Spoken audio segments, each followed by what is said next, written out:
비는 지독하게 쏟아졌다. 서울의 밤은 회색빛 아스팔트 위로 쏟아지는 장대비를 삼키며 익사 직전의 도시처럼 숨을 헐떡였다. 한유리는 달렸다. 낡아빠진 운동화는 이미 빗물을 잔뜩 머금어 질척거렸고 발목까지 차오르는 웅덩이를 지날 때마다 차가운 흙탕물이 종아리를 때렸다. 심장이 갈비뼈를 부술듯이 뛰었고 폐부는 칼날 같은 공기를 빨아들이느라 찢어질 것 같았다. 거기 안 서, 한유리. 등 뒤에서 들려오는 고함 소리는 빗소리에도 묻히지 않고 악착같이 그녀의 귓전을 파고들었다. 그 목소리는 눅눅한 지하실 냄새, 썩은 음식물, 쓰레기 냄새, 그리고 절망의 냄새를 담고 있었다. 그녀는 뒤돌아보지 않았다. 돌아볼 필요도 없었다. 그들의 얼굴은 보지 않아도 선명하게 그려졌다. 기름진 머리카락, 누런이, 그리고 남의 불행을 먹고 사는 자들의 탐욕스러운 눈빛, 골목은 미로처럼 얽혀 있었다. 그녀가 나고 자란 동네였지만 오늘 밤은 모든 길이 낯설고 위협적이었다. 막다른 길 유리의 눈앞에 나타난 것은 더 이상 나아갈 곳이 없음을 알리는 축축한 시멘트 벽이었다. 절망이 목구멍까지 차올랐다. 벽에 기대 거친 숨을 몰아쉬는 그녀의 귓가에 남자의 웃음소리와 함께 발소리가 가까워졌다. 다 컸네, 한유리. 빚쟁이 딸년이 아니라 무슨 육상선수인 줄 알았어. 그림자가 그녀를 덮쳤다. 유리는 눈을 질끈 감았다. 부모님이 남긴 빚은 검은 늪처럼 그녀의 삶을 통째로 집어삼키고 있었다. 벗어나려 발버둥 칠수록 더 깊이 빠져들 뿐이었다.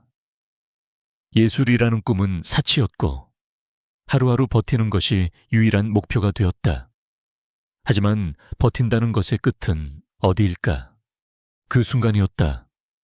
어둠 속에서 무언가 육중한 것이 튀어나와 남자들과 부딪혔다. 악하는 비명과 함께 욕설이 터져 나왔다. 유리는 실눈을 떴다. 한 남자가 비틀거리며 서 있었다.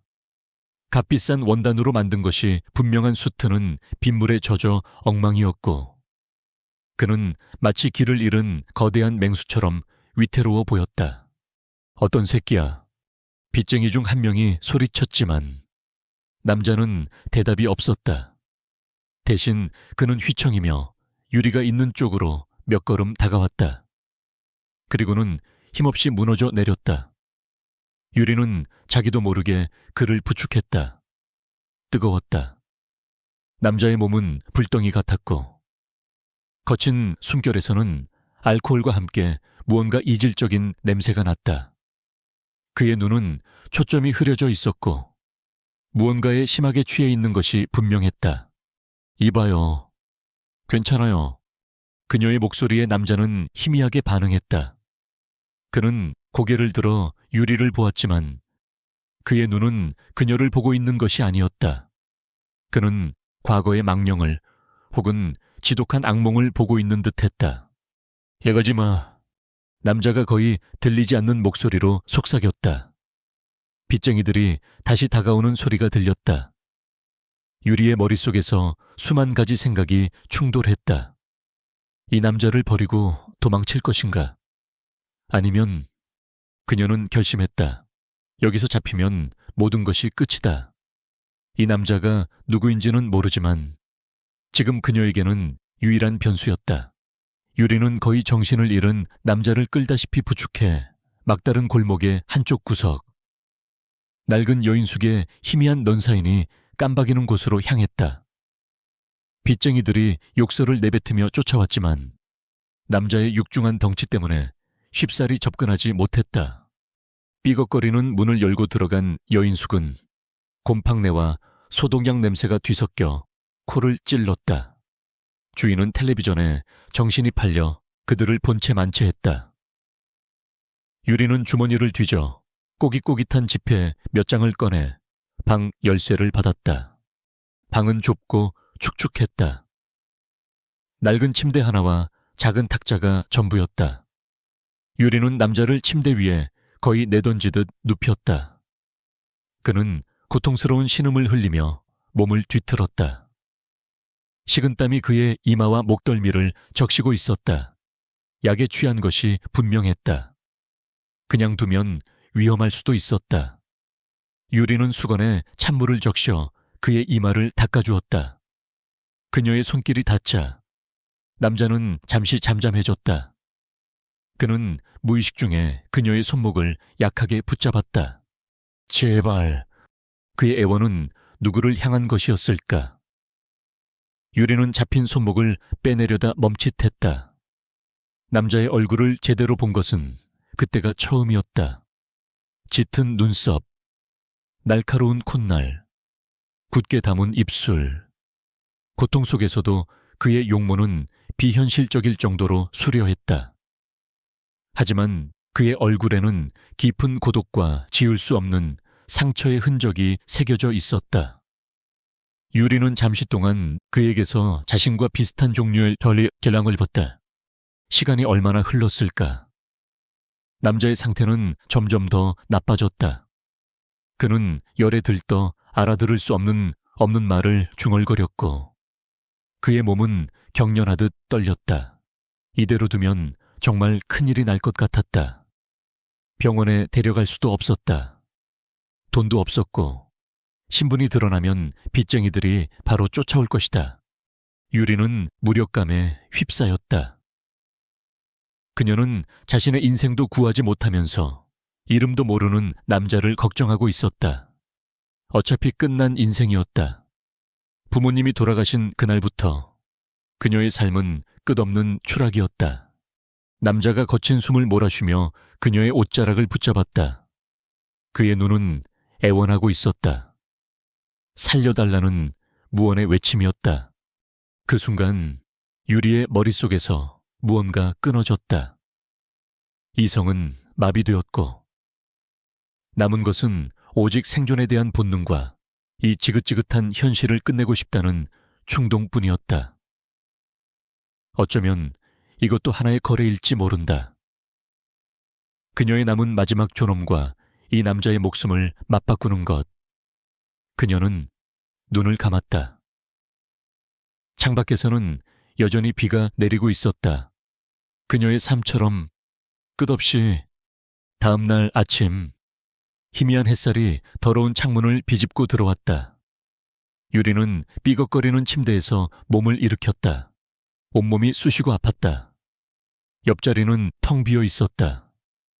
남자는 사라지고 없었다. 방 안에는 그녀 혼자였다. 어젯밤의 일은 모두 악몽이었던 것처럼 고요했다. 하지만 그것은 꿈이 아니었다. 침대 옆 작은 탁자 위, 그가 누웠던 자리에 남겨진 것들이 현실임을 증명하고 있었다. 차가운 금속 재질의 검은색 명함 한 장, 그리고 최신형 스마트폰 하나. 유리는 천천히 손을 뻗어 명함을 집어들었다. 아무런 장식 없이 오직 권태민이라는 이름과 직함 하나만 간결하게 새겨져 있었다. 그 밑에는 작은 글씨로 엠파이어 그룹 회장이라고 적혀 있었다. 그녀는 그 이름이 의미하는 바를 알지 못했다.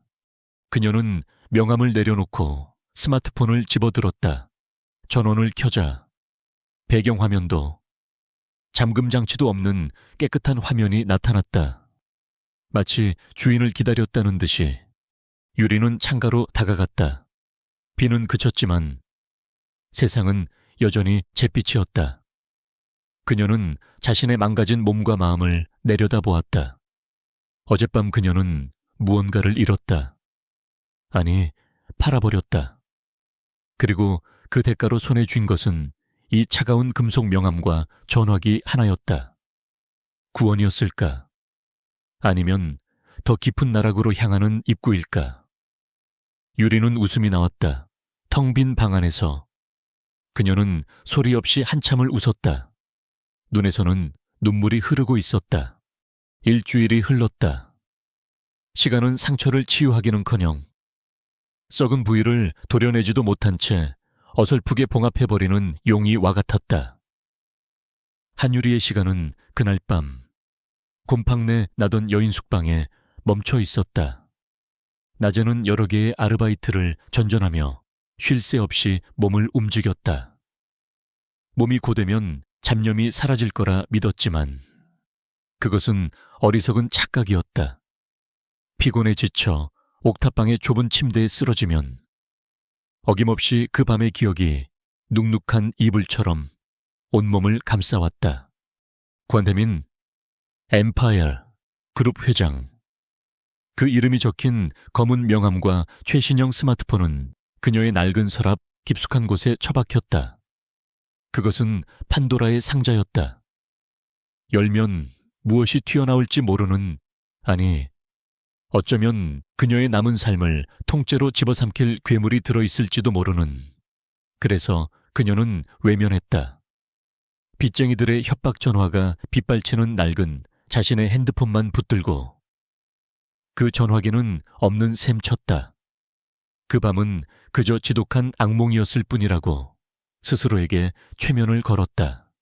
새로운 아르바이트는 호텔 연회장에서 열리는 기업의 신제품 발표회 서빙이었다.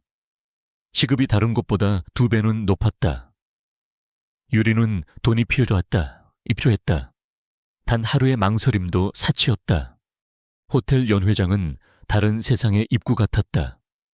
바닥은 눈부신 대리석으로 덮여 있었고 천장에서는 거대한 크리스탈 샹들리에가 별가루 같은 빛을 쏟아내고 있었다. 잘 차려입은 사람들은 샴페인 잔을 부딪히며 낮은 목소리로 웃고 떠들었다. 그들의 여유로운 몸짓, 값비싼 향수 냄새. 세련된 말투는 유리가 사는 세계와는 완전히 분리된 것이었다. 유리는 뻣뻣한 유니폼을 입은 채 투명 인간처럼 사람들 사이를 오가며 빈잔을 채우고 접시를 날랐다.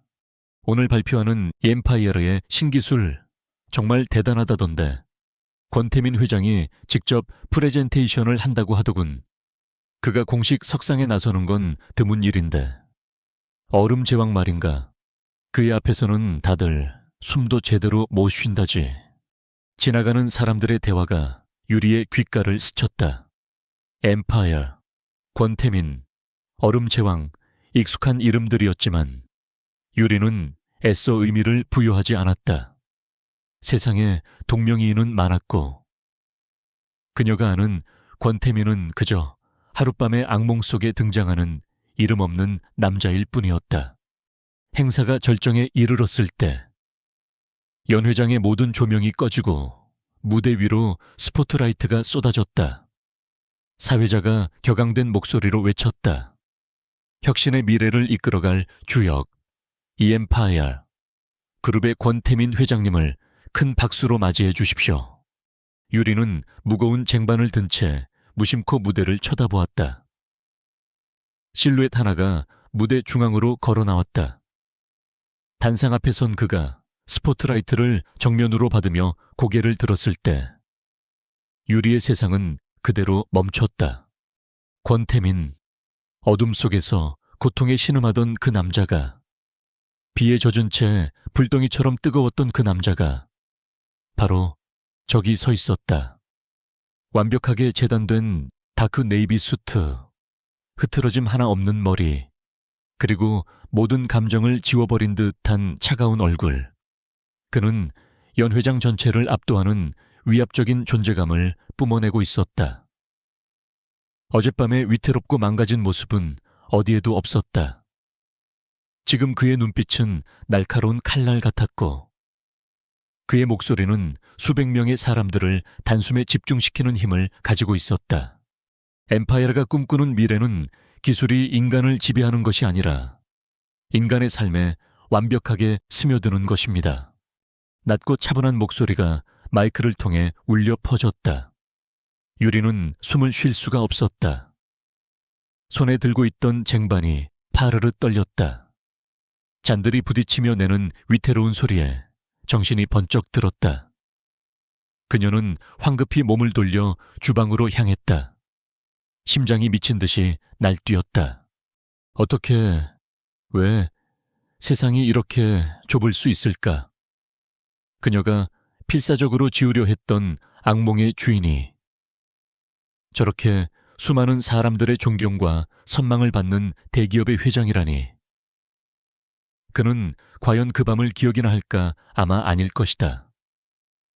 그에게는 그저 약에 취해 벌어진 하룻밤의 실수, 혹은 아예 기억조차 나지 않는 불쾌한 해프닝일 뿐이리라. 유리는 차오르는 굴욕감에 입술을 깨물었다. 프레젠테이션이 끝나고 질의응답 시간이 이어졌다. 유리는 다시 연회장으로 나가야 했다. 최대한 무대에서 먼 곳, 눈에 띄지 않는 구석으로 움직였다. 하지만 거대한 스크린들이 그의 얼굴을 실시간으로 비추고 있어서 어디에 있든 그를 피할 수는 없었다. 그는 막힘없이 질문에 대답했다.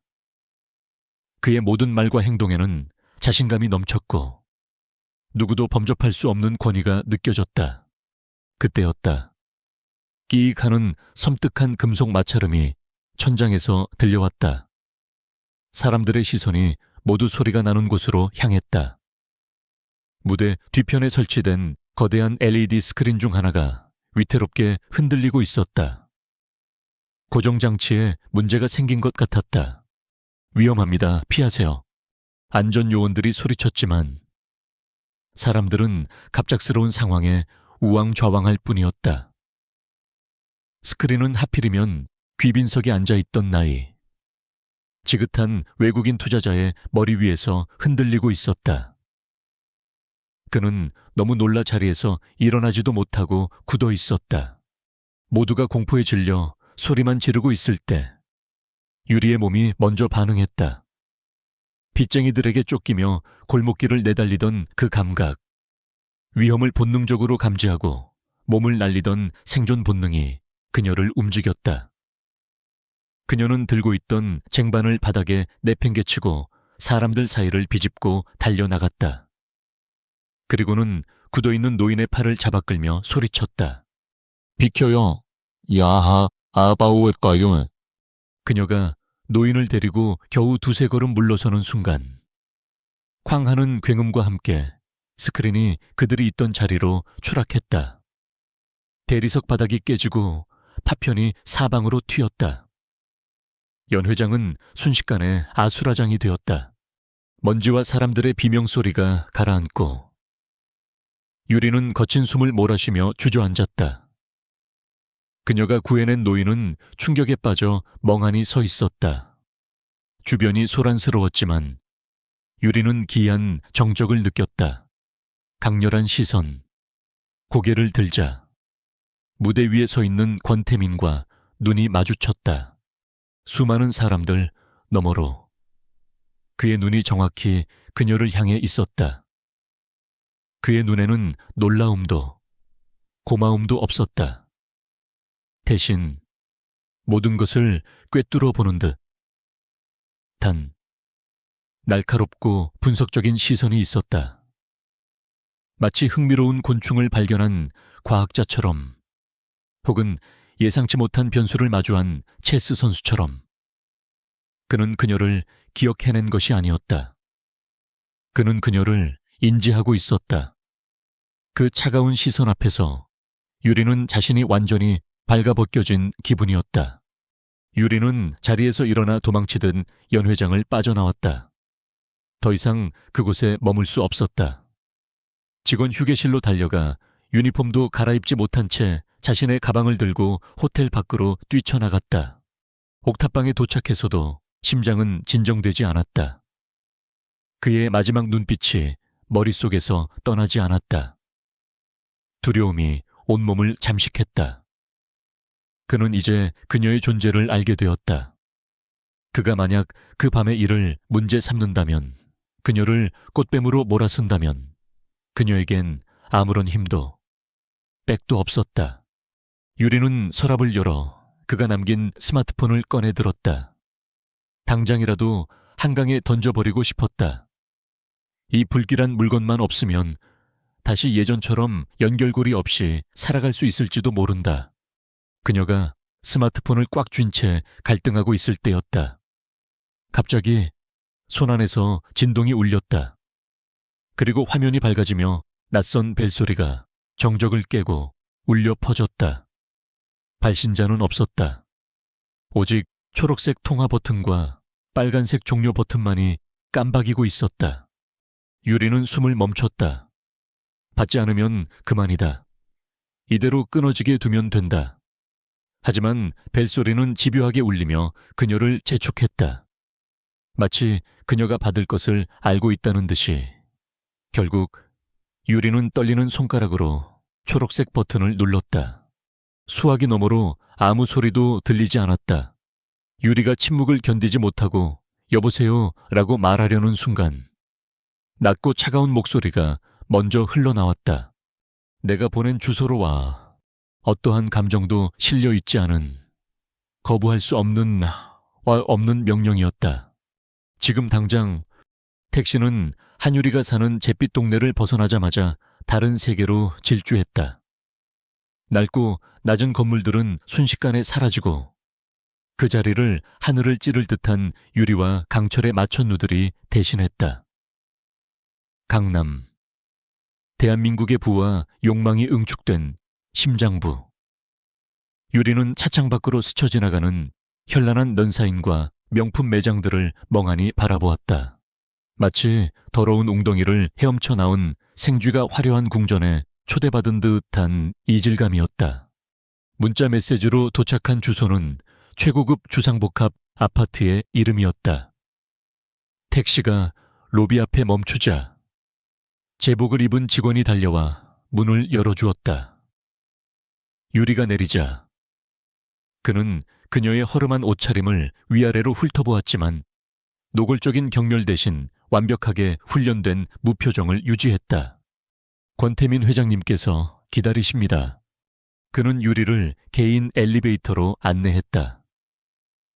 숫자가 표시되지 않는 버튼을 누르자 엘리베이터는 소음 하나 없이 부드럽게 상승했다. 꼭대기층. 문이 열리자 나타난 것은 현관이 아니었다. 그곳은 펜트하우스의 거실 그 자체였다. 숨이 멎을 것 같았다. 사방이 통유리창으로 되어 있어 발 아래로 서울의 야경이 보석처럼 펼쳐져 있었다. 내부는 극도로 절제된 미니멀리즘으로 꾸며져 있었다. 가구는 대부분 검은색과 흰색, 회색이었고 벽에 걸린 거대한 추상화 외에는 어떤 장식도 없었다. 모든 것이 완벽하게 정돈되어 있었지만 사람이 사는 집이라는 온기는 전혀 느껴지지 않았다. 그곳은 거대한 유리 상자이자 도시의 꼭대기에 군림하는 왕의 고독한 요새였다. 권태민은 창가에 서서 야경을 내려다보고 있었다. 그는 값비싼 실내복을 입고 있었는데 그 편안한 차림이 오히려 그와의 거리감을 더 아득하게 만들었다. 발소리를 들었는지 그가 천천히 돌아섰다. 그의 얼굴에는 어떤 감정도 떠오르지 않았다. 그는 손짓으로 거실 중앙에 거대한 가죽 소파를 가리켰다. 앉으라는 무언의 명령이었다. 유리는 뻣뻣하게 굳은 채 소파 끝에 걸터 앉았다. 그는 맞은편에 앉지 않고 여전히 선 채로 그녀를 내려다보았다. 압도적인 권력의 차이를 온몸으로 느끼게 하려는 듯이 늦었군. 그가 입을 열었다. 그의 목소리는 전화기 너머로 들었던 것보다 더 차갑고 건조했다. 오는데 시간이 좀 걸렸습니다. 택시비는 내 비서가 처리했을 테고. 그는 질문이 아닌 사실을 말했다. 유리는 대답하지 않았다.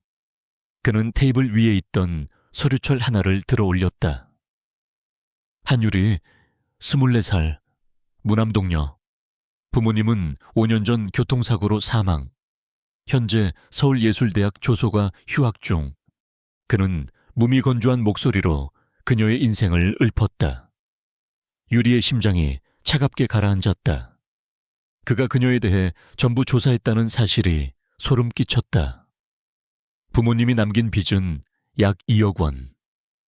그중 5천만 원은 불법 사채. 연이율은 계산할 가치도 없겠지. 그는 서류철을 테이블 위로 던졌다. 탁 하는 소리가 정적 속에서 유난히 크게 울렸다. 어젯밤 네가 구해준 노인은 우리 회사의 중요한 해외 투자자다. 덕분에 큰 손실을 막았지. 하지만 그건 나에게 중요하지 않아. 그는 유리에게로 한 걸음 다가왔다. 내가 관심 있는 건 그날 밤 네가 나를 그 여인숙으로 끌고 갔다는 사실이야. 드디어 올 것이 왔다. 유리는 마른 침을 삼켰다. 오해하지 마. 난 너의 동정심이나 하룻밤의 실수 따위엔 관심 없어. 그날 난 약에 당했다. 비즈니스 미팅을 위장한 함정이었지. 내가 정신을 잃었다면 다음날 아침 신문 한 면은 내 얼굴과 마약 스캔들로 도배되었을 거다. 이 엠파이어의 주가는 폭락하고 난 이 자리에서 끌어내려졌겠지. 그의 눈빛이 얼음처럼 차가워졌다. 넌 결과적으로 내 비즈니스를 구한 셈이야. 하지만 그것 역시 내겐 중요하지 않아. 그는 다시 한 걸음 다가왔다. 이제 둘의 거리는 아주 가까웠다. 유리는 그의 차가운 눈동자 속에서 자신의 초라한 모습을 보았다. 내가 필요한 건 너다. 한유리. 유리는 이해할 수 없었다. 제가 왜 필요하시죠? 넌 잃을 게 없는 사람이니까. 그의 말은 비수처럼 날아와 유리의 심장에 박혔다. 가족도 없고 돈도 없고 지켜야 할 평판도 없지. 하루하루 빚에 쫓기며 절벽 끝에 서 있어. 그런 사람은 둘 중 하나를 택하지. 스스로 뛰어내리거나 아니면 손을 내미는 악마와 거래를 하거나. 그는 테이블 위에 있던 또 다른 서류철을 그녀의 앞으로 밀었다. 계약서였다. 너의 빚 내가 전부 갚아주지. 사채업자들도 깨끗하게 정리해주겠다. 네가 살고 있는 그 옥탑방보다 훨씬 안전하고 깨끗한 거처도 마련해주지. 다시 학교에 다니고 싶다면 학비도 지원해주겠다. 그는 잠시 말을 끊었다. 달콤한 제안이었지만 유리는 그 이면에 숨겨진 독을 느낄 수 있었다. 대신 넌 내 그림자가 되는 거다. 그림자. 말씀이십니까? 비서 같은 역할이지만 진짜 임무는 따로 있어. 그날 밤 나를 함정에 빠뜨린 놈들을 찾는 걸 돕는 거다. 난 내 주변에 첩자가 있다고 의심하고 있다. 내 사람들은 너무 깊이 연루되어 있어서 오히려 진실을 보지 못할 수도 있어. 그는 유리의 눈을 똑바로 쳐다보았다. 하지만 넌 외부인이야. 그날 밤 현장에 있었던 유일한 외부인이지. 넌 내 사람들이 보지 못하는 걸 볼 수 있을지도 몰라. 네, 그 예민한 생존 본능. 난 그걸 사려는 거다. 모든 것이 명확해졌다. 그는 자선사업가가 아니었다. 철저한 사업가였다. 그는 그녀의 불행과 절박함을 상품으로 보고 값을 매긴 것이다. 굴욕감의 피가 거꾸로 솟는 것 같았지만 유리는 반박할 수 없었다.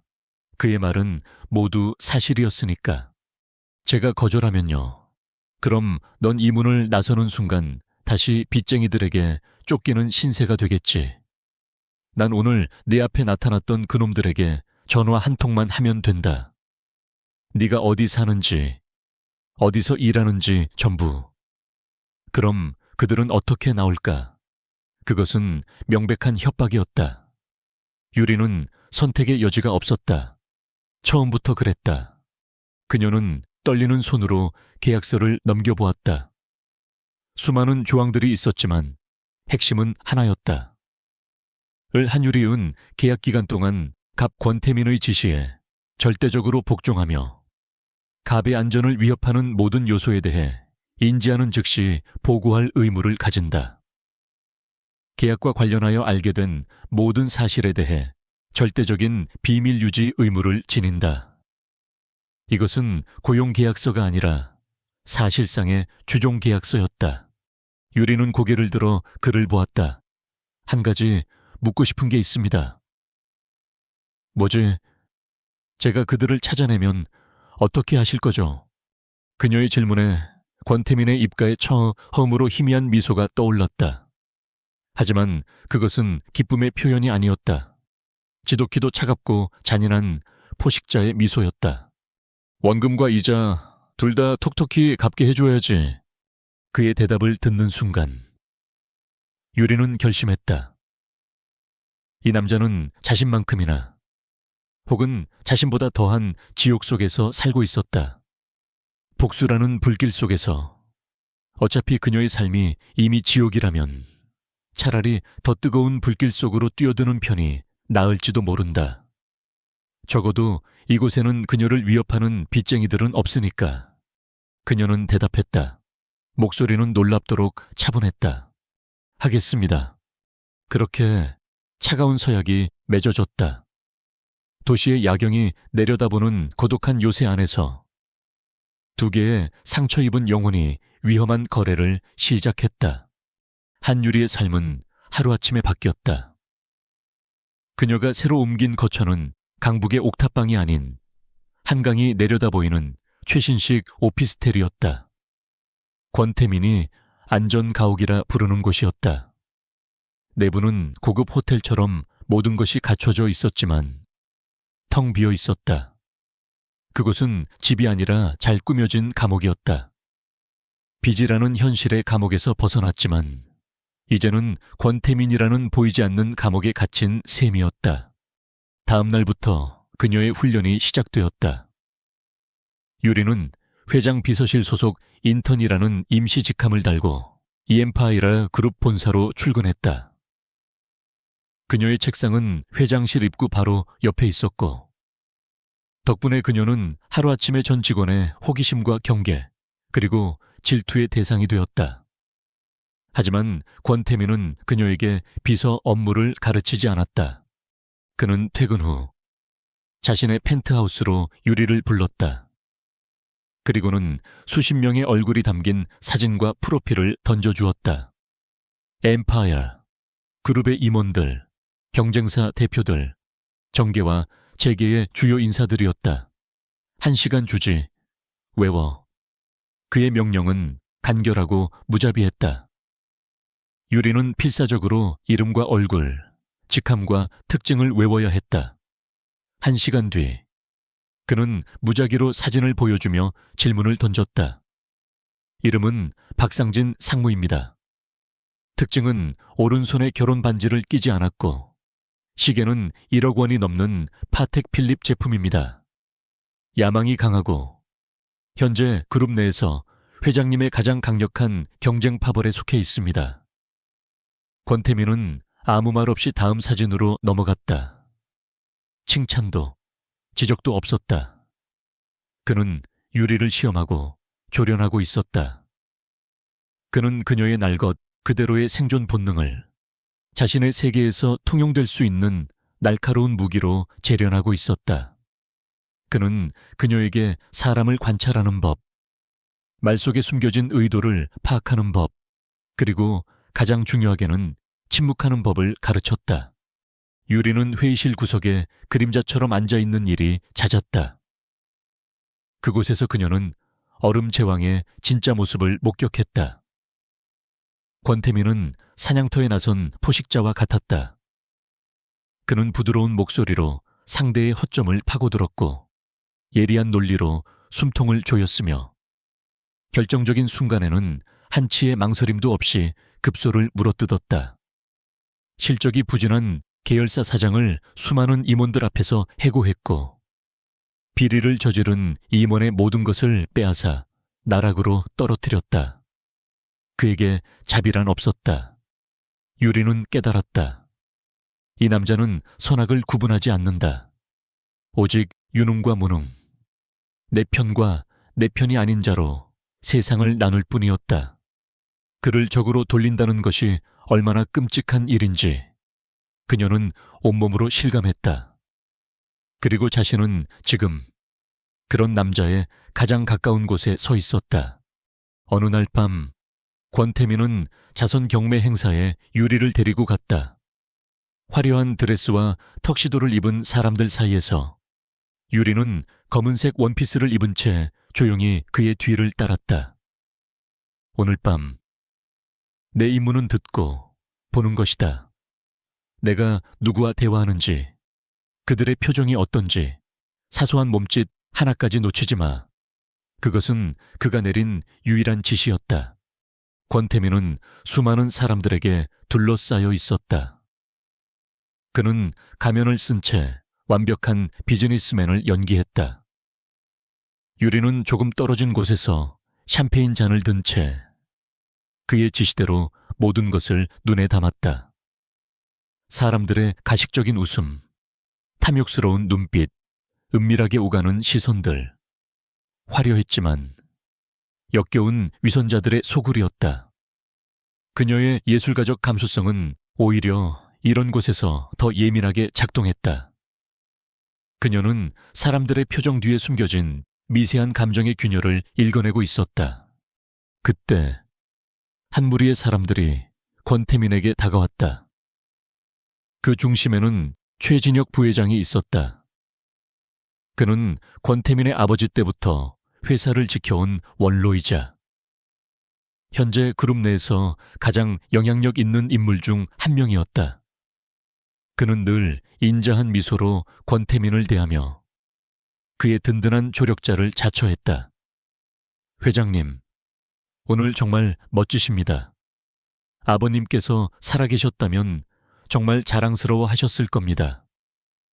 최 부회장은 사람 좋은 웃음을 지으며 권태민의 어깨를 두드렸다. 권태민도 여튼 미소로 화답했다. 완벽한 그림이었다. 충성스러운 원로와 젊은 회장. 유리는 무심코 최 부회장을 관찰했다. 그의 값비싼 캐시미어 재킷, 완벽하게 관리된 머리, 손목에 찬 고급 시계. 모든 것이 흠잡을 데 없었다. 하지만 유리의 시선이 그의 재킷 소매단에 머물렀다. 아주 작은 무언가가 붙어 있었다. 자세히 보니 거칠고 굵은 질감의 실 한 올이 재킷의 부드러운 원단에 걸려 있었다. 순간 유리의 머릿속에서 번개가 쳤다. 익숙한 실이었다. 아주 익숙한. 그날 밤 비에 젖은 권태민을 끌고 들어갔던 낡고 퀴퀴한 여인숙. 그녀가 잠에서 깼을 때 바닥에 낡은 카펫 위에서 보았던 바로 그 실이었다. 싸구려 모직물에서나 볼 수 있는 붉은색과 갈색이 섞인 독특한 색깔의 실. 그런 고급스러운 자리에 있는 최 부회장의 옷에서는 절대로 나올 수 없는 이질적인 증거 조각. 유리는 심장이 쿵하고 내려앉는 것을 느꼈다. 머릿속이 하얗게 비었다가 수만 개의 퍼즐 조각이 한꺼번에 맞춰지는 듯한 전율이 흘렀다.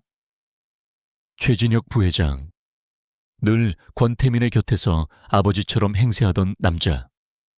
모두가 가장 신뢰하는 사람. 그래서 누구도 의심하지 않았던 사람. 유리는 시선을 들어 최 부회장의 얼굴을 다시 보았다. 인자한 미소 뒤에 숨겨진 차가운 계산과 교활함이 처음으로 그녀의 눈에 보였다. 그는 권태민과 대화를 나누면서도 아주 찰나의 순간 경멸과 조소를 담은 눈빛으로 그를 훑었다. 유리는 그것을 놓치지 않았다. 행사가 끝나고 돌아오는 차 안. 한강의 불빛이 차창을 스쳐 지나갔다. 운전기사가 내린 차 안에는 무거운 침묵이 흘렀다. 찾은 것 같습니까?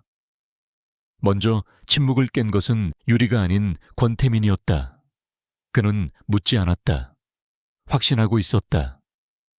유리는 천천히 고개를 끄덕였다. 누구지? 최진혁 부회장입니다. 권태민의 표정에는 변화가 없었다. 그는 이미 어느 정도 예상하고 있었을지도 모른다. 하지만 유리는 그의 눈동자가 아주 미세하게 흔들리는 것을 보았다. 이유는 그분의 재킷 소매단에 그날 밤 여인숙 카펫에서 봤던 것과 똑같은 실이 붙어 있었습니다. 유리는 자신이 본 것을 차분히 설명했다. 추측은 배제하고 오직 관찰한 사실만을 전달했다. 최 부회장의 미세한 표정 변화까지도 권태민은 한참 동안 말이 없었다. 그는 눈을 감고 깊은 생각에 잠긴 듯 했다. 유리는 침묵 속에서 그의 고통과 배신감을 어렴풋이 느낄 수 있었다. 가장 믿었던 사람에게 발등을 찍힌다는 것이 어떤 기분일지 그녀는 감히 상상할 수 없었다. 얼마나 지났을까? 그가 천천히 눈을 떴다. 그의 눈은 다시 원래의 차가운 얼음장으로 돌아와 있었다. 그는 창밖을 바라보며 나지막이 말했다. 잘했어. 그것은 그녀가 그에게서 들은 첫 번째 칭찬이었다. 그 짧은 한마디가 그 어떤 보상보다 더 무겁게 유리의 마음에 내려앉았다. 사냥감이 정해졌다. 그리고 이제 그녀는 더 이상 단순한 먹잇감이 아니었다. 그녀는 사냥꾼의 가장 날카로운 눈이 되어 있었다. 최진혁 부회장이 범인이라는 심증은 굳어졌지만 물증은 없었다. 소매단의 시로라기 하나만으로는 산전수전 다 겪은 늙은 여우의 목을 칠 수 없었다. 권태민은 서두르지 않았다. 그는 독사가 먹잇감을 노리듯 조용히 웅크린 채 완벽한 기회를 기다렸다. 그의 일상은 이전과 달라진 것이 없었다. 그는 여전히 최 부회장을 깎듯이 대했고 중요한 사안을 논의했으며 때로는 그의 조언을 구하는 척 연기하기도 했다. 유리는 그 완벽한 연극을 가장 가까이서 지켜보며 인간의 냉정함이 어디까지 이를 수 있는지에 대해 소리 없이 감탄했다. 주말이었다. 권태민은 예고 없이 한유리를 불렀다. 준비해. 갈 곳이 있다. 그가 유리를 데리고 간 곳은 서울에서 한참 떨어진 동해의 한적한 해변이었다. 차에서 내리자 소금기를 머금은 축축한 바닷바람이 그녀의 머리카락을 흩날렸다. 해변 끝. 가파른 절벽 위에는 낡고 버려진 별장. 한 채가 유령처럼 서 있었다. 유리창은 깨져 있었고 담쟁이 덩굴이 건물을 온통 뒤덮고 있었다. 여기가 어딘지 알아. 권태민이 별장을 바라보며 물었다. 그의 목소리는 파도 소리에 섞여 아득하게 들렸다. 유리는 고개를 저었다. 우리 가족이 살던 집이야. 내가 16살 때까지. 그는 천천히 별장을 향해 걸었다. 유리는 조용히 그의 뒤를 따랐다. 삐걱거리는 문을 열고 안으로 들어서자 곰팡이와 먼지 냄새가 훅 끼쳐왔다. 내부는 처참했다. 가구들은 부서지고 망가진 채 널브러져 있었고 바닥에는 삭은 낙엽과 깨진 유리 조각들이 뒹굴었다. 5년 전 부모님이 돌아가신 곳이기도 하고 그의 말에 유리는 숨을 멈췄다. 뉴스에서 보았던 엠파이어 그룹 회장, 부부 교통사고 기사가 머릿속을 스쳐 지나갔다. 단순한 사고가 아니었던 걸까? 공식적인 사유는 빗길 교통사고였지. 이 절벽 아래 도로에서 차가 추락했으니까. 하지만 난 믿지 않아. 그는 거실 중앙, 바닥에 희미하게 남은 검붉은 얼룩을 내려다보았다. 그날 밤, 난 친구들과 여행을 갔었어. 부모님은 두 분만 이곳에 계셨고 돌아왔을 때 모든 것이 끝나 있었지. 그의 목소리는 담담했지만 그 속에는 억눌린 슬픔과 분노가 용암처럼 들끓고 있었다. 최진혁 부회장은 당시 아버지의 가장 친한 친구이자 오른팔이었어. 사고 이후 그는 나를 친아들처럼 돌봐주었지. 내가 그룹을 물려받고 자리를 잡을 때까지 그는 나의 가장 든든한 후견인이었고 모두가 그를 존경했어. 나 역시도. 배신감의 깊이는 신뢰의 깊이에 비례한다. 유리는 그의 어깨가 미세하게 떨리는 것을 보았다. 도시의 제왕처럼 군림하던 남자의 가장 약하고 상처 입기 쉬운 속살을 본 것 같았다. 그가 아버지의 사업을, 그리고 어쩌면 목숨까지도 빼앗았을 거라는 의심은 오래전부터 했어. 하지만 증거가 없었지. 그는 너무나 교활하고 치밀했으니까. 그날 밤 나를 노렸던 것도 5년 전과 같은 맥락일 거야. 온전한 내 것을 만들기 위한 마지막 작업. 권태민은 창가로 다가가 잿빛 바다를 바라보았다. 그의 뒷모습은 너무나 외로워 보였다. 거대한 제국을 짊어진 왕의 고독, 아무도 믿을 수 없고 아무에게도 기댈 수 없는. 유리는 자신도 모르게 그에게 다가가고 있었다. 어떤 위로의 말을 해야 할지 알 수 없었지만 그저 그의 곁에 있어주고 싶었다. 그날 밤 유리는 자신의 오피스텔로 돌아와 잠을 설쳤다. 버려진 별장에서 보았던 권태민의 상처 입은 모습과 낡은 여인숙에서 고통스러워하던 그의 모습이 겹쳐 보였다. 그녀는 어둠 속에서 홀로 울고 있는 거대한 아이를 본 것만 같았다.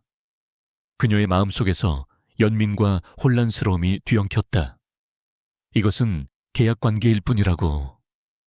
스스로에게 수없이 되뇌었지만 심장은 자꾸만 다른 소리를 냈다. 새벽녘 그녀는 결국 잠들지 못하고 뒤척이다가 악몽을 꾸었다. 빚쟁이들에게 쫓기던 그 밤, 막다른 골목에서 절망하던 순간이 생생하게 되살아났다. 안 돼. 그녀는 비명을 지르며 잠에서 깼다. 온몸은 식은땀으로 젖어 있었고 심장은 격렬하게 뛰고 있었다. 그녀는 무릎을 감싸 안고 한참을 떨었다. 안전한 오피스텔이었지만 공포는 사라지지 않았다. 그때였다. 거실에서 희미한 인기척이 느껴졌다. 유리는 숨을 죽였다. 이 오피스텔의 보안은 완벽했다. 외부인이 들어올 리 없었다. 그렇다면 그녀는 조심스럽게 침실 문을 열고 밖을 내다보았다. 거실 소파에 누군가 앉아 있었다. 창밖의 도시 불빛이 그의 실루엣을 비추고 있었다. 권태민이었다. 그가 왜 여기에 있는지, 어떻게 들어왔는지 알 수 없었다. 그는 그저 어둠 속에 앉아 아무 말 없이 술잔을 기울이고 있었다. 유리가 나온 것을 알았을 텐데도 그는 돌아보지 않았다. 유리는 거실로 걸어 나갔다. 어떻게 잠이 안 와서. 그가 먼저 대답했다. 그의 목소리는 평소보다 조금 더 낮고 잠겨 있었다. 여긴 어떻게 들어오셨어요? 여기도 내 집이니까. 그의 대답은 논리적이었지만 비현실적으로 들렸다. 그는 유리를 돌아보았다. 어둠 속에서도 그의 눈빛은 유난히 깊고 어두웠다. 악몽이라도 꿨나. 그녀의 흐트러진 모습과 겁에 질린 눈을 보고 묻는 말이었다. 유리는 대답 대신 고개를 숙였다. 그녀의 약한 모습을 보이고 싶지 않았다. 나도 가끔 꿔. 5년 전 그날 밤 꿈을. 그의 고백에 유리는 고개를 들었다. 그럴 때마다 여기로 와. 여긴 조용하니까. 그의 펜트하우스는 너무 높고 넓어서 오히려 고독을 증폭시키는 공간일지도 모른다. 이 작고 아늑한 오피스텔이 그에게는 유일한 도피처였을지도. 그는 옆자리를 턱으로 가리켰다. 유리는 잠시 망설이다가 그의 옆에 조심스럽게 앉았다. 둘 사이에는 어색한 침묵이 흘렀다. 하지만 그 침묵은 불편하지 않았다. 오히려 기묘한 위로와 유대감을 주었다. 유리는 그의 손에 들린 술잔이 비어있는 것을 보았다. 그녀는 자리에서 일어나 주방으로 가. 냉장고에서 생수 한 병을 꺼내왔다. 그리고 그의 빈잔에 물을 채워주었다. 권태민은 말없이 그녀의 행동을 지켜보았다. 그녀가 잔을 내려놓으려 할 때 그가 그녀의 손목을 잡았다. 그의 손은 차가웠지만 힘이 있었다. 고맙다. 그가 나지막이 말했다. 그 순간 두 사람의 상처 입은 영혼이 서로를 알아보았다. 계약도, 복수도, 비즈니스도 없는 오직 인간 대 인간으로서의 교감. 유리는 그의 눈동자 속에서 더 이상 얼음 제왕이 아닌 길 잃은 한 남자를 보았다. 권태민은 그녀의 눈동자 속에서 더 이상 쓸모있는 도구가 아닌 자신의 상처를 어루만져주는 유일한 온기를 보았다. 둘의 관계는 그날 밤 조용한 오피스텔에서 돌이킬 수 없이 변하기 시작했다. 그날 밤 조용한 오피스텔에서의 만남 이후 권태민과 한유리 사이의 공기는 미묘하게 변했다. 계약이라는 앙상한 뼈대 위에 감정이라는 여린 살이 붙기 시작했다. 권태민은 여전히 차가운 제왕이었지만 그의 시선은 더 이상 유리를 유용한 도구로만 보지 않았다. 그의 눈길 속에는 아주 희미하지만 분명한 염려가 깃들기 시작했다.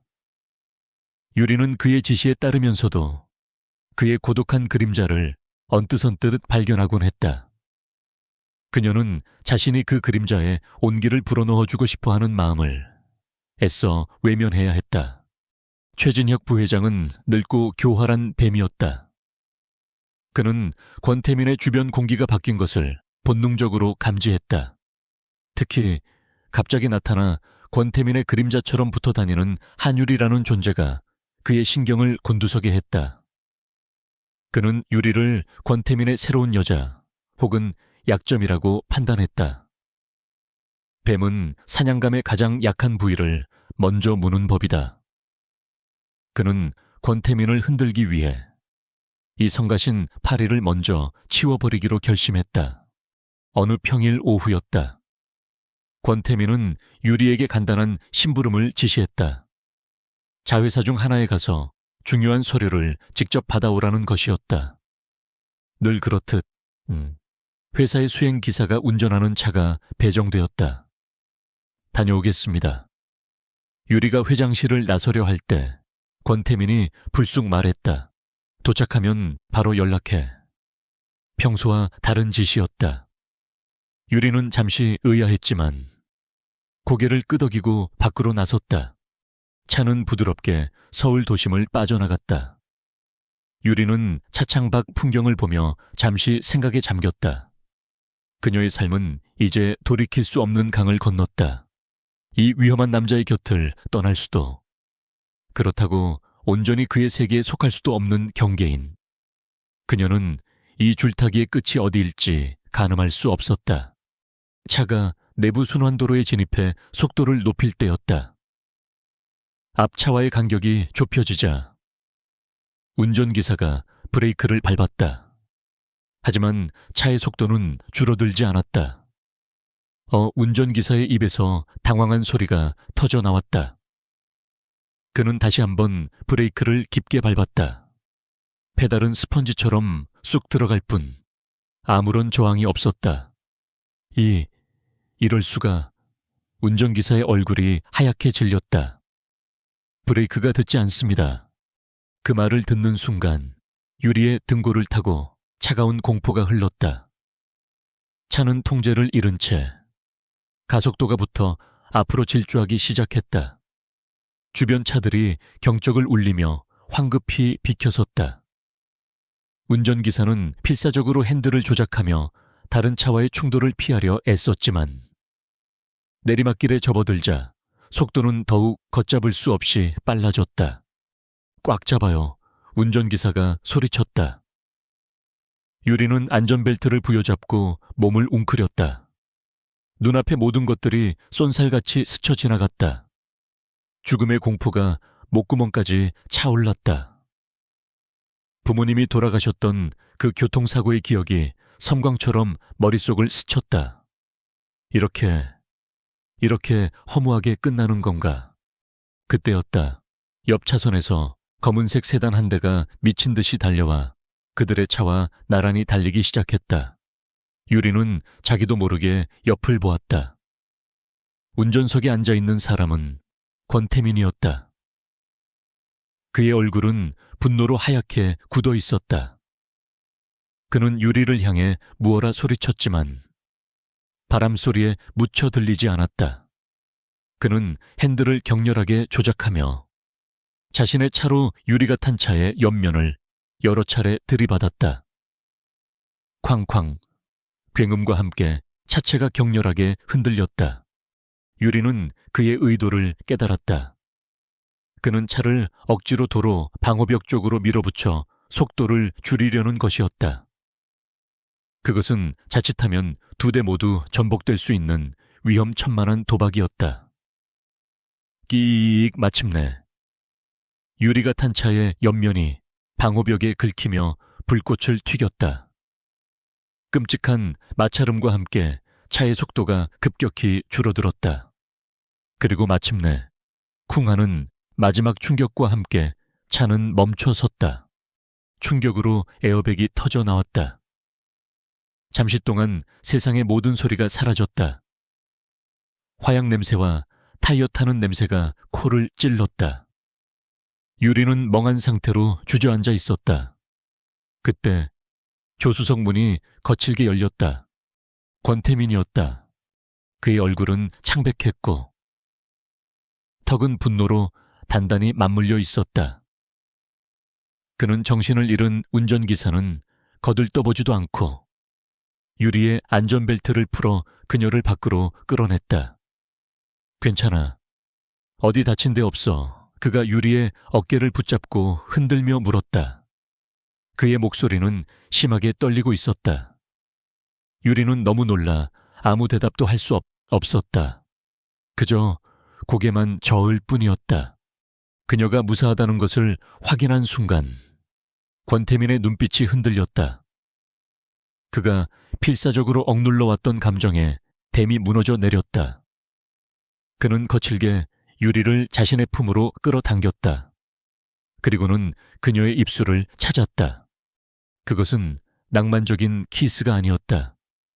분노와 안도, 그리고 그녀를 잃을 뻔했다는 공포가 뒤섞인 야만적이고 필사적인 확인 행위였다. 그의 입술은 그녀의 입술을 집어삼킬 듯이 파고들었다. 유리는 그의 키스에서 피맛과 절망의 맛을 느꼈다. 그녀는 저항하지 않았다. 아니, 저항할 수 없었다. 그의 격렬한 감정이 폭풍처럼 그녀를 휩쓸었다. 한참 후에야 그가 입술을 떼었다. 그의 이마가 그녀의 이마에 닿았다. 둘은 거친 숨을 몰아쉬었다. 그의 눈동자는 불길처럼 타오르고 있었다. 다시는 그가 으르렁거리듯 말했다. 그의 팔이 그녀의 허리를 더욱 강하게 감아왔다. 내 시야에서 벗어나지 마. 그것은 애원이 아닌 명령이었다. 그녀의 존재를 그의 세계 안에 완전히 귀속시키려는 지독한 소유욕의 선언이었다. 유리는 그의 눈을 바라보았다. 그리고 깨달았다. 자신들은 이미 돌아올 수 없는 강을 건넜다는 것을. 그와 그녀를 묶고 있던 계약이라는 경계선은 방금의 위험한 키스와 함께 산산조각 나 사라져 버렸다. 자동차 사고 이후 권태민의 펜트하우스는 한유리의 유일한 거처가 되었다. 그것은 더 이상 안전가옥이라는 명목상의 이유가 아니었다. 내 시야에서 벗어나지 마. 그의 명령은 절대적이었다. 그들의 관계는 더 이상 고용주와 피고용인이 아니었다.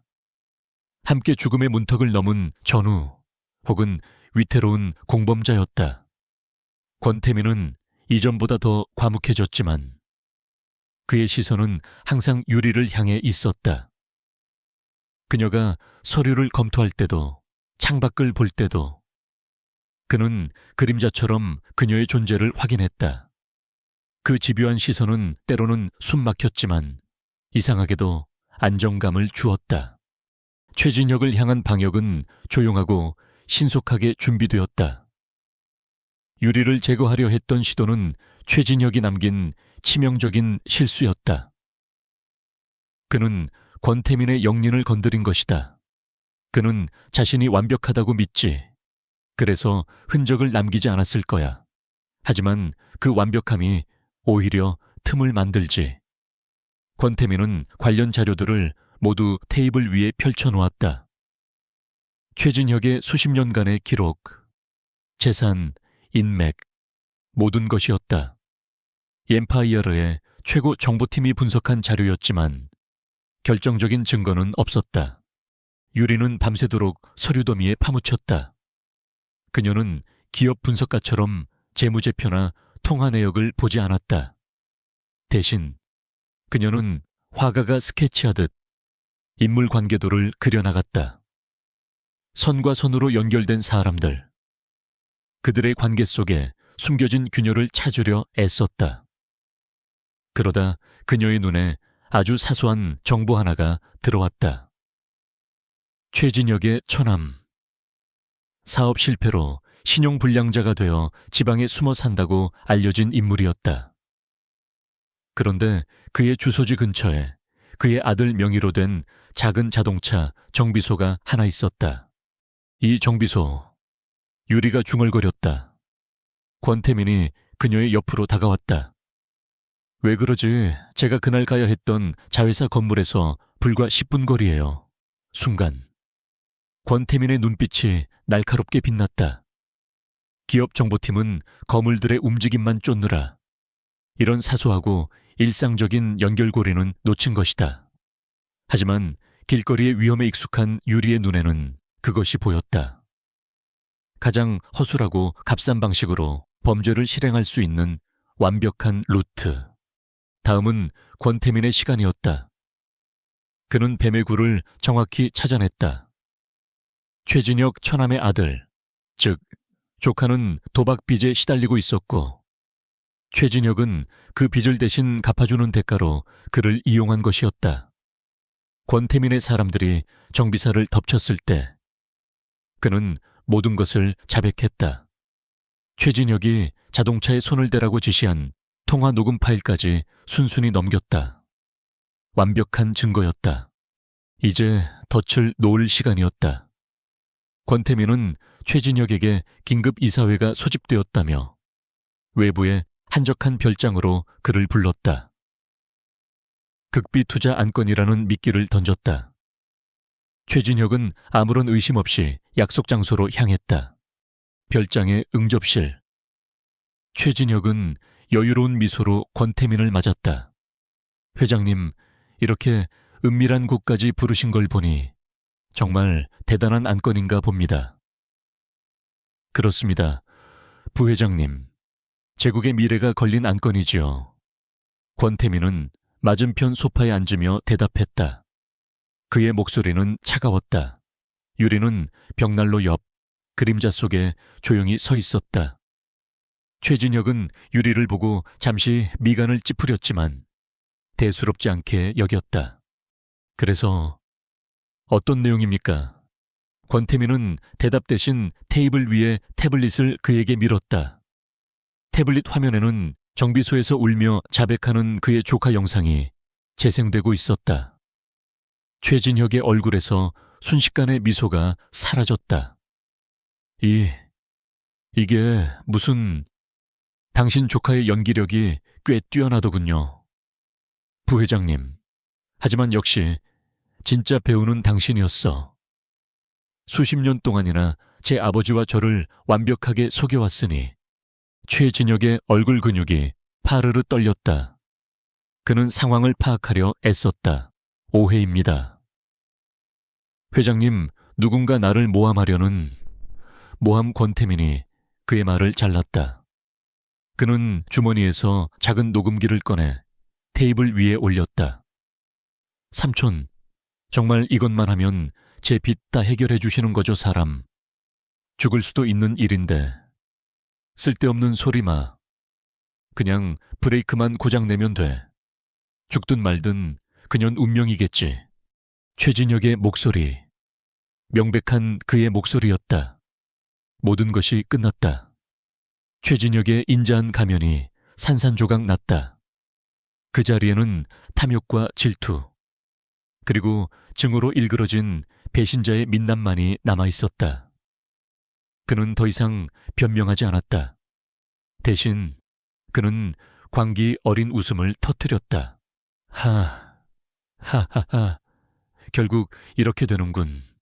그래, 내가 그랬다. 그는 자리에서 벌떡 일어나 권태민을 향해 소리쳤다. 내 아비도 너도 처음부터 다 내 것이어야 했어. 평생 네 아버지의 개처럼 일했지만 돌아온 건 아무것도 없었어.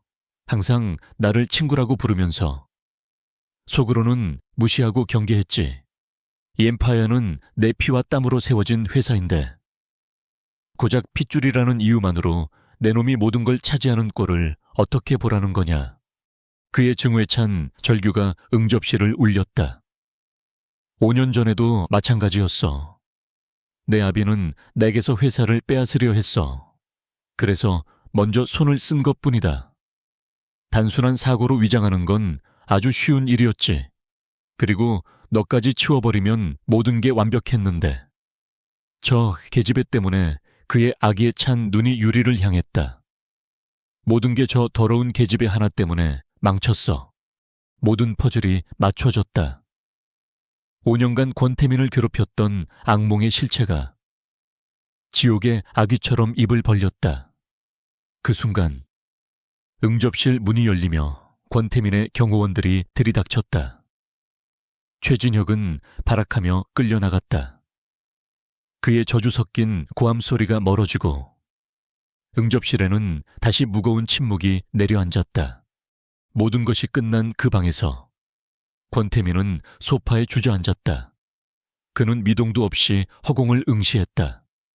그의 거대한 제국을 지탱하던 마지막 기둥이 무너져 내린 모습이었다. 오랫동안 품어왔던 의심이 끔찍한 진실로 확인된 순간 그는 복수의 승리감 대신 끝없는 허무와 고통에 휩싸였다. 얼음 제왕의 가면이 마침내 녹아내리고 있었다. 그의 어깨가 잘게 떨리기 시작했다. 그는 소리내어 울지 않았다. 대신 억눌린 짐승의 울음 같은 소리가 그의 목에서 새어나왔다.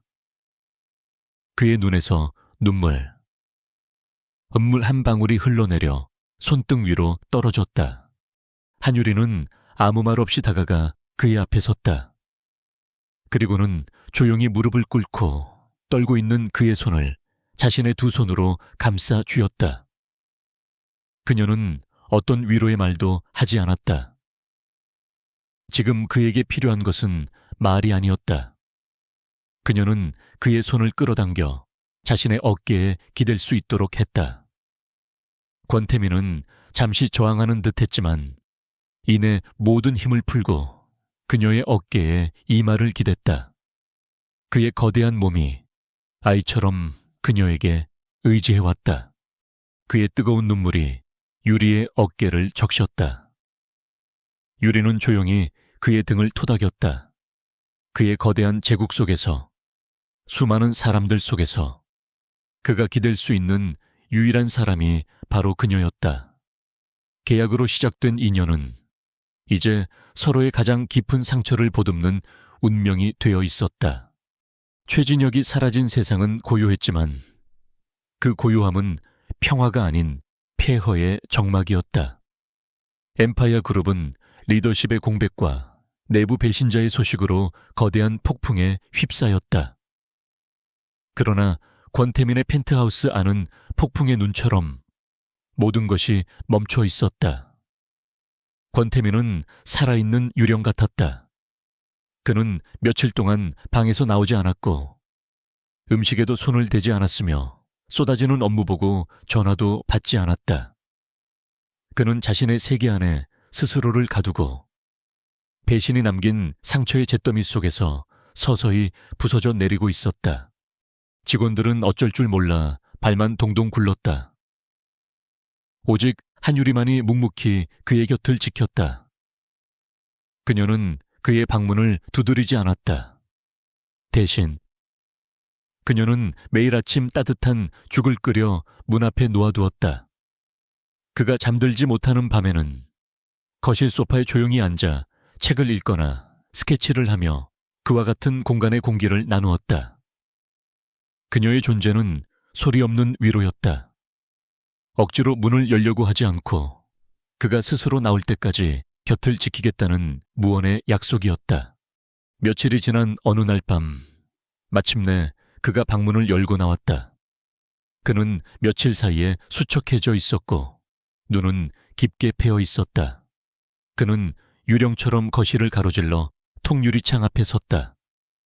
도시의 불빛이 그의 공허한 얼굴을 비추었다. 모두가 나를 비웃고 있겠지. 그가 입을 열었다. 목소리는 심하게 잠겨 있었다. 가장 믿었던 사람에게 뒤통수를 맞은 멍청한 놈이라고. 아니요. 유리가 조용히 대답했다. 그녀는 자리에서 일어나 그의 옆으로 다가갔다. 사람들은 회장님이 얼마나 아플까 걱정하고 있을 겁니다. 권태민은 대답 없이 피식 웃었다. 냉소적인 웃음이었다. 동정 따위 필요 없어. 이건 동정이 아니에요. 유리는 창문에 비친 그의 눈을 똑바로 바라보았다. 이해하는 거예요. 그녀는 잠시 숨을 골랐다. 그리고 처음으로 그에게 자신의 이야기를 꺼내놓았다. 빚쟁이들에게 쫓기던 밤들, 하루하루를 버텨내기 위해 삼켜야 했던 모욕감, 그리고 돌아가신 부모님에 대한 그리움까지. 그녀는 담담하게 말했다. 울지도, 감정을 격앙시키지도 않았다. 마치 오래된 흉터를 보여주듯 그녀의 삶을 관통해온 상처들을 꺼내 보였다. 우리 부모님은 아주 작은 희망만으로도 행복해 하셨어요. 빚더미 속에서도요. 식탁에 따뜻한 밥 한 그릇만 있어도 감사하다고 하셨죠. 그녀의 시선이 도시의 야경 너머 어딘가 먼 곳을 향했다. 사람은 그렇게 살아가요. 모든 것이 무너져 내린 잿더미 위에서도 어떻게든 온기를 찾아내고 그걸로 다시 하루를 버텨요. 회장님도 그러실 수 있어요. 그녀의 이야기는 그 어떤 화려한 위로의 말보다 더 깊숙이 권태민의 마음을 파고들었다. 그는 처음으로 자신의 고통을 타인의 상처에 비추어 보았다. 그녀 역시 잿더미 속에서 살아남은 생존자였다. 자신보다 훨씬 더 연약한 몸으로 더 모진 세상을 견뎌온. 그런데 자신은 지금 무엇을 하고 있는가? 복수가 끝난 자리에서 허무감에 빠져 스스로를 파괴하고 있었다. 그것은 그녀의 생존에 대한 모독이었다. 그는 천천히 고개를 돌려 유리를 보았다. 그녀의 눈동자에 비친 자신의 모습이 너무나도 한심하고 초라하게 느껴졌다. 그는 그녀의 작은 어깨에 너무나 큰 짐을 지우고 있었다. 다음 날 아침, 권태민은 달라져 있었다. 그는 말끔하게 면도를 하고 완벽하게 수트를 차려입은 채 식탁에 앉았다. 비서실장이 가져온 긴급 서류들을 검토하기 시작했다. 얼음 제왕이 자신의 왕좌로 돌아온 것이다. 유리는 말없이 그가 좋아하는 커피를 내려 그의 앞에 놓아주었다. 그는 잠시 서류에서 눈을 떼고 그녀를 보며 말했다. 고맙다. 그날 저녁 모든 업무를 마친 권태민은 유리를 자신의 서재로 불렀다. 그는 육중한 금고를 열어 서류 한 장을 꺼냈다. 그들의 첫 만남 이후 펜트하우스에서 작성했던 차가운 계약서였다. 그는 계약서를 유리가 보는 앞에서 천천히 그리고 단호하게 반으로 찢었다. 그리고 또다시 반으로 찢었다. 그들의 위태롭고 비틀렸던 과거를 상징하는 종이 조각들이 힘없이 그의 손에서 휴지통으로 떨어져 내렸다. 이 계약은 끝났어. 그가 선언했다. 당신 빚은 이미 다 해결됐고 최진혁은 감옥에 갔지. 이제 당신은 자유야. 내가 약속했던 것보다 훨씬 더 많은 보상을 챙겨주지. 평생 아무 걱정 없이. 당신이 하고 싶었던 예술을 하면서 살 수 있을 만큼. 그것은 그녀가 꿈에 그리던 해방 선언이었다. 하지만 유리의 심장은 기쁨이 아닌 서늘한 상실감으로 가득 찼다. 그의 세계에서 자신의 역할이 이제 끝났다는 의미였으니까. 그녀는 아무 말도 하지 못하고 고개를 숙였다. 그녀의 침묵에 권태민이 나지막이 물었다. 왜 아무 말이 없지 기쁘지 않은 건가? 유리는 떨리는 목소리로 겨우 대답했다. 가고 싶지 않다면요. 그녀의 대답에 권태민의 눈동자가 세차게 흔들렸다. 그는 자리에서 일어나 그녀에게 다가왔다. 그리고 그녀의 앞에 서서 그녀의 어깨를 부드럽게 감쌌다. 한유리, 그가 그녀의 이름을 불렀다. 처음으로 아무런 직함이나 수식어 없이 이제부터 어떤 계약도 없어. 당신을 내 옆에 묶어둘 어떤 명분도. 당신은 언제든 떠나도 돼. 그는 잠시 말을 멈추고 그녀의 눈을 깊이 들여다보았다. 하지만 그럼에도 불구하고 당신이 내 옆에 있어 주었으면 좋겠어. 그의 목소리에는 절박함이 묻어 있었다. 당신은 내가 살아온 이유가 복수였다고 했지. 그 복수가 끝난 지금 난 텅 비어버렸어. 그래서 새로운 이유가 필요해. 당신이 내 이유가 되어주면 안 될까? 그것은 세상에서 가장 솔직하고 절박한 고백이었다. 화려한 보석도 달콤한 약속도 없었다. 오직 상처 입은 한 남자의 진심만이 담겨 있었다. 유리의 눈에서 눈물이 흘러내렸다. 슬픔의 눈물이 아닌 뜨거운 감동의 눈물이었다. 그녀는 천천히 고개를 끄덕였다. 권태민은 그녀를 부서질 듯 부드럽게 안았다. 잿더미 속에서 두 사람은 서로에게 유일한 빛이자 구원이 되었다. 그들의 진짜 이야기는 이제 막 시작되고 있었다. 잿더미 속에서 빛을 찾았지만 세상은 두 사람이 평온해지는 것을 쉽게 허락하지 않았다. 최진혁의 구속은 엠파이어의 그룹을 뿌리째 흔들었다. 수십 년간 그룹에 몸담았던 그의 영향력은 생각보다 깊고 넓었다. 그가 심어놓은 이사들과 그와 결탁한 일부 주주들이 움직이기 시작했다. 그들은 그룹의 안정을 명분으로 내세워 권태민의 리더십을 문제 삼았고 마침내 임시 주주총회 소집을 요구했다. 명백한 반역이자 마지막 발악이었다. 주주총회 당일 회의장은 얼음장처럼 차가웠다. 탐욕과 계산으로 번뜩이는 늑대들의 눈이 단상에 앉은 권태민을 향해 있었다. 한유리는 앞줄, 변호사 옆자리에 앉아 있었다. 그녀는 더 이상 숨지 않았다. 그의 연인으로서, 그리고 이 전쟁의 시작을 함께한 동반자로서 그녀는 그의 가장 가까운 곳에서 이 모든 것을 지켜볼 의무가 있었다. 회의가 시작되자마자 최진혁의 충실한 개였던 한상국 부사장이 공격의 포문을 열었다. 존경하는 주주 여러분, 우리 엠파이어는 지금 창사 이래 최대의 위기를 맞고 있습니다. 권태민 회장은 개인적인 복수심에 눈이 멀어 수십 년간 회사에 헌신한 원로를 내쳤습니다. 그의 독단적이고 감정적인 경영 방식이 그룹 전체를 위험에 빠뜨리고 있습니다. 그의 선동에 여기저기서 동조하는 목소리가 터져 나왔다. 분위기는 순식간에 권태민에게 불리하게 돌아갔다. 그는 아무 말 없이 반대파의 공세를 묵묵히 듣고 있었다. 그의 침묵은 어떤 이들에게는 자신감의 표현으로, 어떤 이들에게는 궁지에 몰린 자의 초조함으로 비쳤다. 마침내 권태민이 자리에서 일어나 단상 중앙으로 나섰다. 소란스럽던 장내가 거짓말처럼 조용해졌다. 개인적인 복수심이라 하셨습니까? 한 부사장님. 그의 낮고 차분한 목소리가 회의장을 가득 채웠다.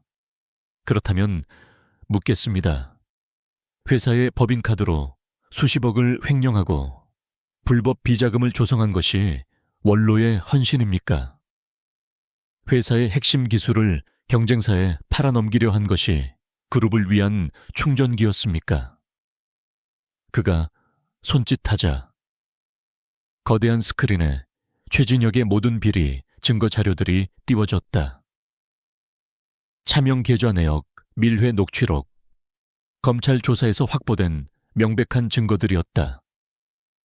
그리고 저와 제 약혼녀를 살해하려 한 것은 대체 어떤 경영 방식으로 이해해야 하는 겁니까? 장내는 찬물을 끼얹은 듯 조용해졌다.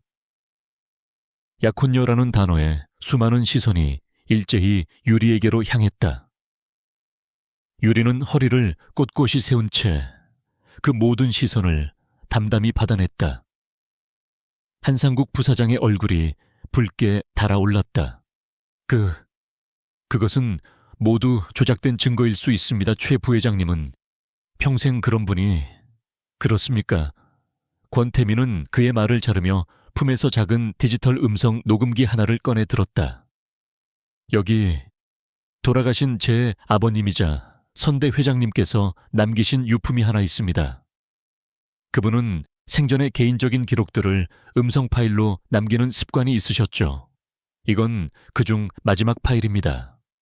그는 녹음기를 마이크에 가까이 가져갔다. 장내의 모든 사람들이 숨을 죽였다. 태민아, 다정하고 무게감 있는 고 권석현 회장의 목소리가 흘러나왔다. 장내가 술렁겼다. 만약 네가 이걸 듣고 있다면 나에게 무슨 일이 생겼다는 뜻이겠지. 너무 슬퍼하지 마라. 아들아, 세상은 원래 그런 것이니.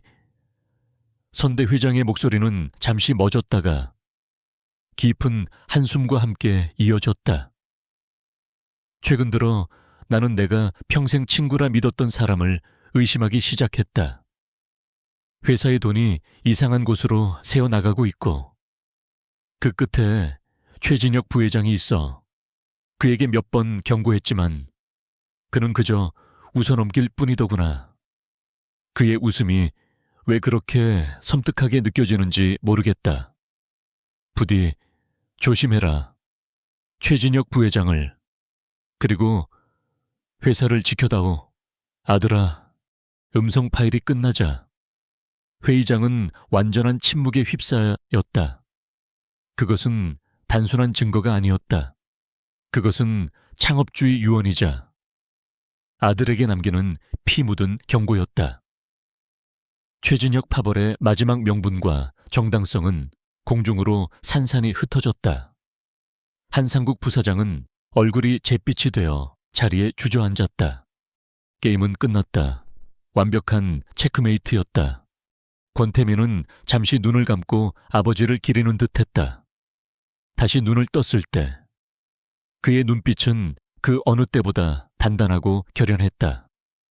선대 회장님의 유지를 받들어 저는 오늘 엠파이아르의 썩은 뿌리를 모두 도려내고 새로운 미래를 열고자 합니다. 신뢰와 투명성을 바탕으로 다시 위대한 제국을 건설할 것입니다. 그는 연설을 마친 뒤 유리에게 시선을 돌렸다. 그리고는 손을 내밀었다. 한유리 씨, 잠시 이쪽으로 올라와 주시겠습니까? 모든 이들의 시선이 집중된 가운데 유리는 망설임 없이 일어나 단상으로 향했다.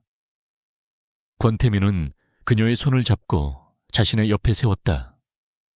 그리고는 마이크를 통해 다시 한번 선언했다. 이 자리를 빌려 주주 여러분과 언론에 공식적으로 말씀드립니다. 제 옆에 있는 이 사람은 저를 나락에서 구하고 진실을 마주할 용기를 준 사람입니다. 그는 유리의 손을 굳게 잡았다. 또한 제가 평생을 함께할 동반자이자 제국의 새로운 안주인이 될 사람입니다. 제 약혼녀 한유리 씨를 소개합니다. 그의 선언이 끝나기가 무섭게 기자석에서 수많은 카메라 플래시가 동시에 터져 나왔다. 눈을 뜰 수 없을 정도의 불빛 속에서 권태민과 한유리는 흔들림 없이 서 있었다. 세상의 편견과 시기, 그 모든 것을 정면으로 마주한 채 두 사람은 굳건히 서로의 손을 잡고 있었다. 길고 길었던 전쟁이 끝나고 마침내 그들의 시대가 시작되고 있었다. 1년 후 시간은 많은 것을 바꾸어 놓았다. 엠파이어 그룹은 권태민의 확고한 리더십 아래 안정을 되찾았고 썩은 부인은 도려내어져 새로운 살이 돋아나고 있었다. 세상을 떠들썩하게 했던 회장과 의문의 여인에 대한 가십은 새로운 자극적인 뉴스들에 밀려 사람들의 기억 속에서 서서히 잊혀갔다. 동해의 작은 바닷가 마을, 파도 소리가 담장을 넘어오는 아담한 하얀 집, 그곳이 권태민과 한유리의 새로운 보금자리였다. 그는 엠파일의 경영을 전문 경영인에게 상당 부분 위임하고 일주일의 절반은 이곳에 머물렀다. 서울의 차가운 펜트하우스는 더 이상 그의 집이 아니었다. 그의 집은 한유리가 있는 곳이었다. 유리는 마을 언덕 위에 자신의 이름을 건 작은 갤러리를 열었다. 갤러리 유리. 그녀의 조각 작품과 그림들을 전시하고 때로는 무명의 신인 작가들에게 공간을 내어주는 소박하지만 온기 넘치는 공간이었다. 그녀는 더 이상 세상의 눈치를 보지 않았고 돈에 쫓기지도 않았다. 그녀는 오롯이 예술가 한유리로서 그리고 권태민의 연인으로서 매일을 충실하게 살아내고 있었다. 이른 새벽이었다. 수평선 너머가 희미하게 밝아오기 시작할 무렵 두 사람은 손을 잡고 해변을 걷고 있었다. 차가운 새벽 공기가 뺨에 와닿았지만 맞잡은 손은 따뜻했다. 여기 온 지도 벌써 1년이네요. 유리가 먼저 말했다. 그녀의 목소리는 파도 소리처럼 평온했다. 시간이 빠르군. 권태민이 대답했다. 그의 얼굴에는 더 이상 얼음 제왕의 냉혹함이 남아있지 않았다. 사랑하는 여자의 곁에서 평화를 찾은 한 남자의 부드러운 미소만이 있을 뿐이었다. 두 사람은 말없이 한참을 더 걸었다. 과거의 상처는 완전히 사라지지 않았지만 이제는 더 이상 그들을 아프게 하지 않았다. 흉터는 남았지만 그 흉터마저도 그들이 함께 이겨낸 시간의 증거로서 서로에게는 소중했다. 가끔 생각해요. 유리가 멈춰 서서 바다를 바라보며 말했다. 그날 밤 그 골목에서 우리가 만나지 않았다면 지금쯤 우린 어떻게 살고 있을까요? 권태민도 그녀의 옆에 멈춰 섰다. 그는 그녀의 어깨를 감싸 안았다. 난 아마 여전히 잿더미 속에서 혼자였겠지. 복수가 끝난 텅 빈 제국에서 유령처럼. 그는 잠시 말을 멈추고 유리의 머리카락에 부드럽게 입을 맞추었다. 우리의 시작에 대해 아직도 미안해. 그의 고백에 유리는 고개를 저으며 그의 품에 더 깊이 기댔다. 미안해 하지 말아요. 그 지독했던 밤이 없었다면 오늘 이 새벽도 없었을 거예요. 나는 내 모든 과거를 포함해서 지금의 당신과 나를 사랑해요. 그녀의 말은 그에게 가장 큰 구원이었다. 그는 더 이상 과거에 얽매일 필요가 없었다. 그녀가 그의 모든 것을 끌어안아 주었으니까 수평선 위로 마침내 붉은 태양이 솟아오르기 시작했다. 세상이 온통 황금빛으로 물드는 경이로운 순간이었다. 유리야, 권태민이 그녀를 불렀다. 오늘이 당신 갤러리 개관 1주년이지. 선물을 준비했어. 선물이요. 유리가 놀라 그를 쳐다보았다. 그는 주머니에 손을 넣어 무언가를 꺼냈다. 유리는 당연히 작은 보석 상자 같은 것을 예상했다. 하지만 그의 손바닥 위에 놓인 것은 작게 접힌 종이 한 장이었다. 그는 조심스럽게 종이를 펼쳐 그녀에게 보여주었다. 그것은 병원에서 막 출력한 흐릿한 흑백 초음파 사진이었다. 사진 속에는 아직 형태도 제대로 갖추지 못한 작고 신비로운 생명의 흔적이 담겨 있었다. 유리는 숨을 멈췄다. 그녀는 자신의 눈을 믿을 수 없다는 듯 사진과 권태민의 얼굴을 번갈아 쳐다보았다. 그의 눈은 기쁨과 감동으로 촉촉하게 젖어 있었다. 우리에게 새로운 이유가 생겼어. 그가 떨리는 목소리로 속삭였다. 유리의 눈에서 뜨거운 눈물이 방울져 떨어졌다. 그녀는 웃고 있었지만 눈물은 멈추지 않았다. 그녀는 사진을 든 그의 손을 자신의 두 손으로 감쌌다. 절망의 밤, 서로의 상처를 보듬던 두 영혼이 마침내 새로운 희망의 씨앗을 품게 된 것이다. 권태민은 그녀를 부드럽게 끌어안았다. 그의 커다란 손이 그녀의 아직은 평평한 아랫배를 조심스럽게 감쌌다. 사랑해, 한유리, 나의 구원, 나의 세상, 그리고 이제 나의 미래까지.